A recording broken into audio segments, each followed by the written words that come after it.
गिलाझारगुरि फरायसालिनि गेलेग्रा फोथाराव नाग्रिजुलि दख'रा एबसुनि 13 बोसोरनि सिंनि उन्दै गथ'साफोरनि जोलुर गेलेनाय बादायलायनाय खुंफुंदों।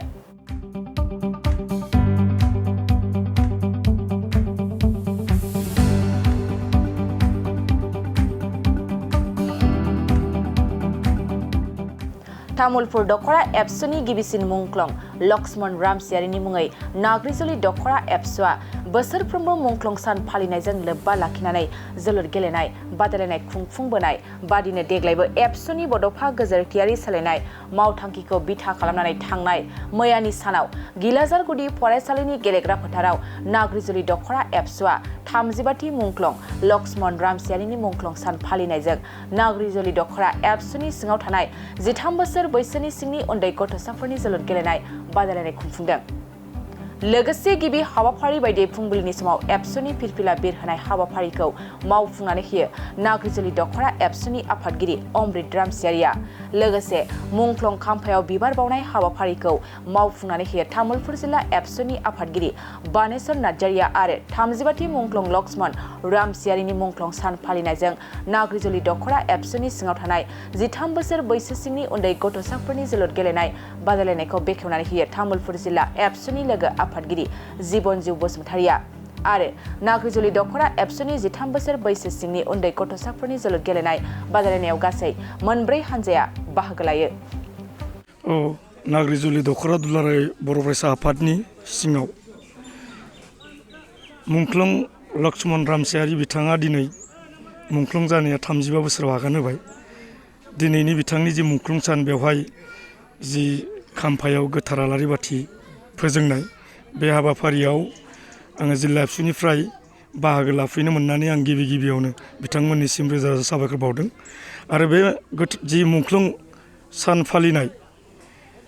दिनै बे नाग्रिजुलि ओनसोलाव मुंख्लं लक्ष्मण रामसियारि बायदि बिथाङा बिथांनि आगोमा जिउखौ फोजोबना लानायनि थाखायनो जोङो अराय सम दिनै बर' हारिया बिथांमोनखौ जोङो गोसोखांनांगोन आरो बिथांमोननि जि जिउनि अबदान बेनि थाखायनो दिनै थांनानै थानाय बर' फिसाया नैबे अबस्थासिम सफैनो हादों। ओंखायनो दुलाराय बर' आफादा बिथांमोन बायदि बर'नि बिर जोहोलाव जों अराय सम मालाबाबो बावनो मोननाय नङा आरो बेखौ नाग्रिजुलि दख'रा दुलाराय बर' आफादा दिनै 35 बोसोरसिम बिथांनि जिउखौ थैनानैबो गोथां बायदि फोथांनानै लाखिदों आरो फिन बिथांमोननि आं रोजा रोजा साबायखर बावदों। आरो बेजोंनो लोगोसे जोंनि दुलाराय बर' आफादनि जि गोथार फिरफिला बेखौ जि फिरफिला बिरहोनाय बे हाबाफारिखौ नाग्रिजुलि दख'रा दुलाराय बर' आफादनि आफादगिरि बिथाङा मावफुङो आरो बेजोंनो जिहेतु दुलाराय बर' आफादा बिथांखि लाखानाय बादि जि आन्डार 13 फुटबल हौवासाफोरनि जोलुर बादायलायनाय बेखौ दिनै नाग्रिजुलि दख'रा दुलाराय बर' आफादा खुंफुंनो आखायाव लादों। दा दुलाराय बर' फरायसा आफादा 13 बोसोर बैसोनि फरायसा बिथांमोनखौ जोङो गेलेनाय बिथिङावबो जोङो दावगाहोनो थाखाय जि फरायसा बिथांमोना गावनि फिजिकेल बेखौ स्ट्रें खालामनो थाखाय बा ड्राग्स फेग्रा बेसादनिफ्राय गोजानाव थानो थाखाय दुलाराय बर' आफादा गेलेनाय बिथिंखौ नोजोर होनानै खामानि मावगासिनो दङ आरो बेजोंनो लोगोसे नैबे बोसोरावनो दुलाराय बर' आफादा रेजिस्टार खालामनानै बड'फा एफसि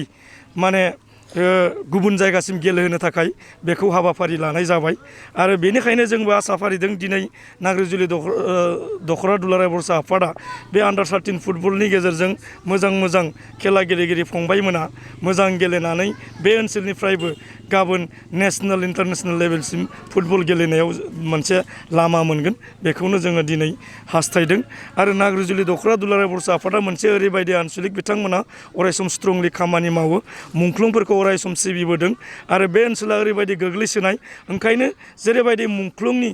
मुंखौ लाखिनो थाखाय जोङो दिनै बिटिआर बायदि मोनसे सुक्ति मोननो हादों बेनि सिगाङाव बिएसि बिटिसि दा बेनिखायनो बे गोग्लैनाय ओनसोलखौबो दिनै नैबे समनि गेजेरजों मुंख्लं जे लक्ष्मण रामसियारिनि जे दिनै बिथांनि थैनाय सानाव आङो बेखौनो खावलायगोन जाहाथे दिनै जाय सरकारा दिनै सरकार सालायगासिनो दङ जाहाथे बे ओनसोलखौ जौगाहोनायाव मुंख्लं लक्ष्मण रामसियारिनि बिथांनि मुंखौ गोजोर लाखिनो थाखाय बिथांनि मुङाव जि मोनसे ओनसोलावनो नोजोर होनो हानाय मोनसे जि नुसारनाय बेबायदि जौगानाय मोनसे हाबाफारि लानानै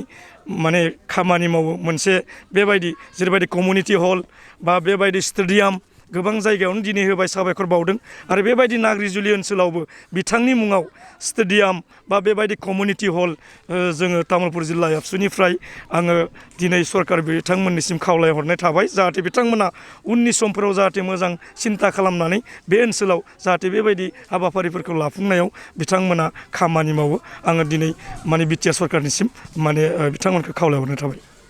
बुंनांगोन दिनै बेबायदि गोग्लैसोनाय गामि एरियानिफ्रायबोदि खेला गेलेनायाव जोबोद गोसो होनानै जोंनि उन्दै उन्दै फंबायमोना दिनै खेला गेलेनो माने खाबु लानो थाखाय सानबाय थायो नाथाय बेबायदि माने जाफुंसार खेला गेलेनायनि जि मोनसे फिल्डनि बाथ्रा बेबायदि प्लेटफर्मखौ मालाबाबो मोननो हायाखै दा बेनिखायनो आङो खावलायगोन जाहाथे बेबायदि गोजौ लेभेलसिम खेला गेलेनो थाखाय जि मोनसे स्टेज जिबायदि प्लेटफर्म जेबायदि स्टेडियामनि बाथ्रा बुंदों आङो बेबायदि लेभेलखौ जाहाथे बे नाग्रिजुलि ओनसोलावबो गायसननानै होयो आरो बेजोंनो आङो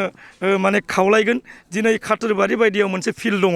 जाय खाथोरबारि फिल्डनि गेजेरजों नाग्रिजुलि ओनसोलाव खेला गेलेनाया दिनै दावगागासिनो दङ आरो बिनिख्रुइ जुदि जौगासारनाय मोनसे स्टेडियाम बेबायदि मोननो हायोब्ला सरकारा जुदि बेखौ जुदि गायसननानै होयोब्ला थारैनो बे नाग्रिजुलि ओनसोलनिफ्रायबो खेला गेलेनायाव मोजां लामा लानो हागोन बा मोजां खेला गेलेगिरि जि माने दिहुननो हागोन बा बरननो हागोन बेखौ अरायसम तामुलपुर जिल्ला एबसुनिफ्राय जोंहा फोथायनाय दङ आरो बेनि थाखायनो आङो बिटिआर सरकारनि बा आसाम सरकारनिसिम आङो तामुलपुर जिल्ला एबसुनि जानानै आङो गुरैयै खावलायहरनाय थाबाय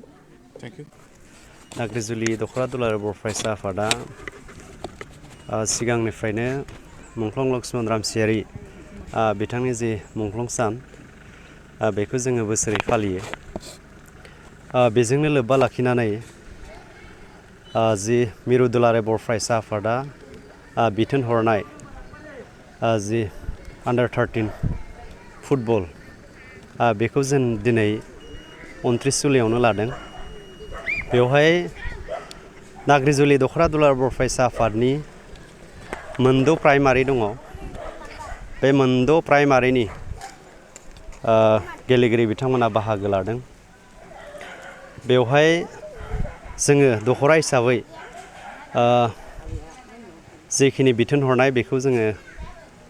खुंबोगासिनो आरो बेनिफ्रायनो जोङो मोनसे सेलेक्सन खालामनानै जोङो मोनसे टिम बेवहाय खालामगोन मोजां मोनसे टिम खालामनानै जिल्लायाव बाहागो लागोन आरो जिल्लानिफ्राय सेन्ट्रेल लेभेलसिम जोङो लांनायनि जिखिनि बेबस्था बेखौ जोङो खालामगोन आरो बेवहाय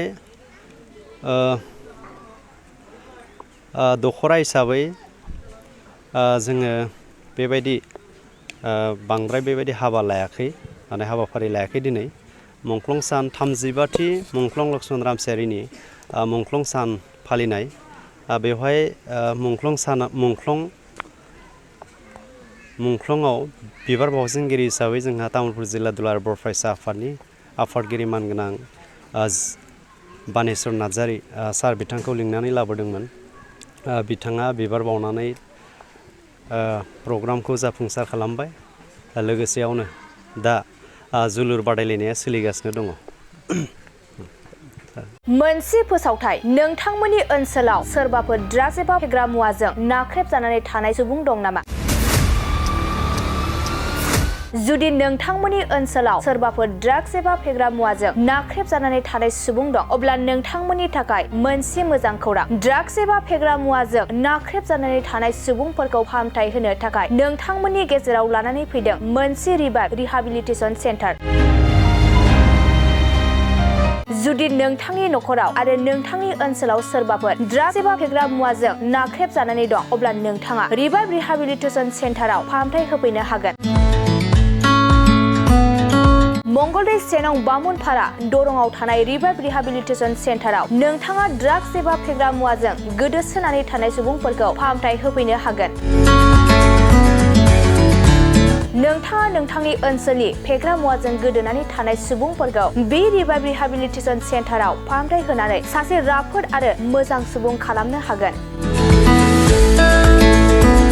गोबां बाथ्रा मिथिबावनो थाखाय नोंथाङा 9859262926 60030927006 नैबे होनाय जानबुं नम्बराव खौरां लानो हागोन